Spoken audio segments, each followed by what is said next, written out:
So as you're looking and as you have continued to build throughout your career, all these various programs, and because you're in the mindset of you're always going to improve because you're working with different individuals and bringing that in, is there a metric of success that you define, or do you kind of sit back and you're like, that was a success, or even within your own career thinking about the word success, or is that not really part of the vocabulary because there's a lot of work to be done?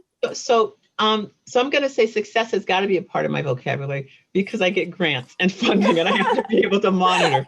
I love that it's a very academic response. You're like, yes, it's great. I have to be able to have outcomes and move forward. Well, it's an academic response, but it's a practical response. Yes. And it's a practical, I worked for a long time in health centers and community settings.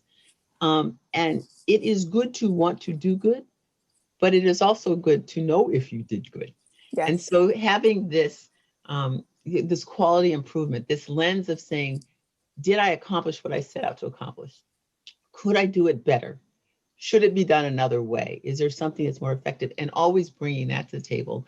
I don't consider that academic. I just consider it good practice in terms of how we live our life and how to move those things forward. So that's always there. I guess I've been asked similar questions before about success. I don't think a lot about success. I think about, did we accomplish what we set out to do? And can we do it better? So I'm always on the, can we do it better? Can we do it different? What else can we bring to the table? And that's always there at all times.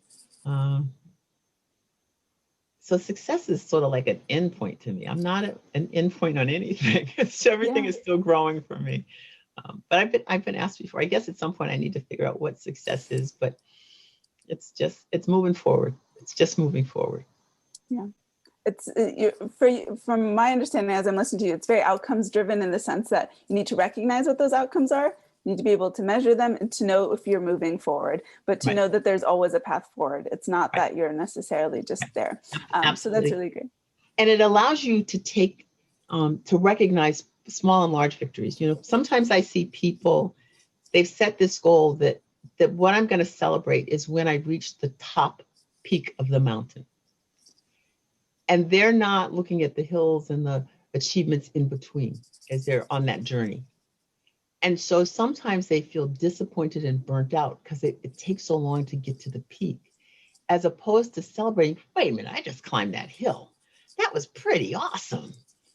I'm energized. All right, I'm ready to go for the next one. I mean, it's celebrating the path forward, the movement, and it gives you energy to keep on going.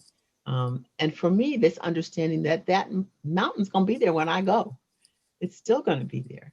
And I will climb some of it, and that's okay. I think as leaders and as future leaders, to understand that there are victories that are large and small, and you need to start to recognize them for yourself, but also for the people that you work with, who can become discouraged sometimes or feel very tired in the work that they're doing. And to be able to step back and say, wait a minute, that was actually pretty good. We actually did something that we didn't think we could do. Now, tomorrow, let's get up and go out again. I love that. I really like that.